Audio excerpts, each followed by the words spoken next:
दोस्तों, कहानी की शुरुआत होती है जूही नाम की एक लड़की को दिखाते हुए, जो हाथ में कैमरा लिए ऊपर फ्लोर से आने वाली आवाज़ों को रिकॉर्ड कर रही थी, ताकि ऊपर अपार्टमेंट में रहने वाले लोगों के खिलाफ कंप्लेन कर सके, क्योंकि ये आवाज़ें हर रात जूही को परेशान करती थी।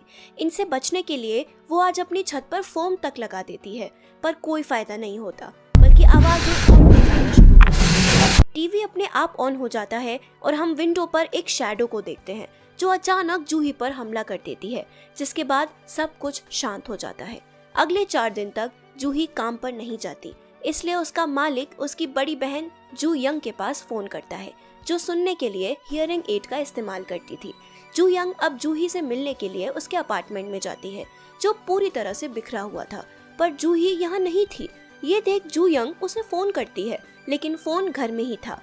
तभी छत पर लगी फोम को देख जू यंग को याद आता है कि जूही हमेशा ऊपर फ्लोर से आने वाली आवाजों से परेशान रहती थी, पर जू यंग सुन नहीं सकती थी, इसलिए वो आवाजें उसे कभी सुनाई नहीं दी। जू यंग को लगता है कि उसकी बहन के गायब होने के पीछे उन आवाजों का ही हाथ है, इसलिए वो उसी अपार्टमेंट में रहने का फैसला करती है। तभी नीचे के फ्लोर से जूंग सिम ऊपर आता है और जू यंग से कहता है कि प्लीज तुम शोर करना बंद कर दो। इस पर वो उसे जवाब देती है कि मैं शोर नहीं मचा रही, बल्कि ये अपार्टमेंट तो कई दिनों से खाली पड़ा है। लेकिन वो जू यंग की एक बात नहीं सुनता और धमकी देकर यहाँ से चला जाता है।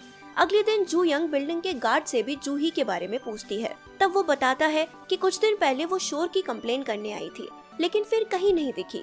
ये सुन जू यंग बहुत ज्यादा परेशान हो जाती है और जूही का फोन चेक करने लगती है, जिसमें कई रिकॉर्डिंग्स थी। हर एक रिकॉर्डिंग में उसने यही कहा था, प्लीज शोर बंद कर दो। तभी फोन की बेल बजती है और जैसे ही जू यंग कॉल रिसीव करती है, तब उसे दूसरी तरफ से जूही की आवाज सुनाई देती है, जो चीख कर कह रही है, शोर बंद कर दो। अपनी बहन को ढूंढने के लिए अब जू यंग उसके बॉयफ्रेंड गी हुन के साथ पुलिस स्टेशन जाती है और पुलिस को पूरी बात बता देती है। फिर रात को जू यंग को जूही बहुत बुरी हालत में घर के अंदर आती हुई दिखाई देती है।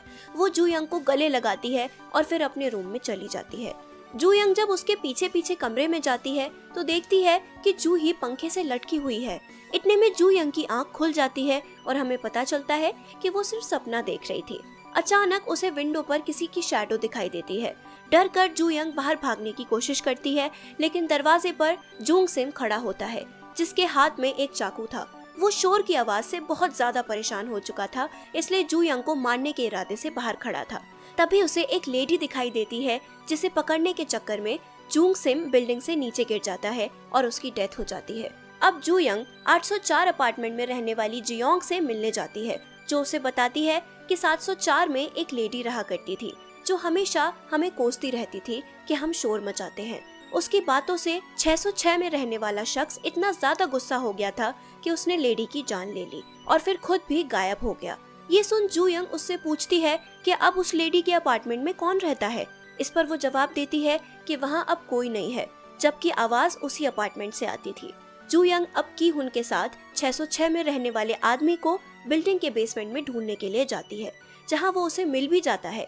लेकिन अचानक गी हुन जू यंग पर हमला कर देता है और अपने आप को बचाने के लिए जू यंग उसके सर पर वार करती है, जिसके चलते गी हुन की जान चली जाती है। अब जू यंग पुलिस को बताती है कि उसने बेसमेंट में एक मेटल का डोर देखा था। हो सकता है उसकी बहन वहाँ हो, पर पुलिस उसकी बात पर ध्यान नहीं देती। जिसके बाद जू यंग अकेले ही वहाँ पहुँच जाती है और उसे जूही मिल जाती है, जिसकी हालत बहुत ज्यादा खराब थी।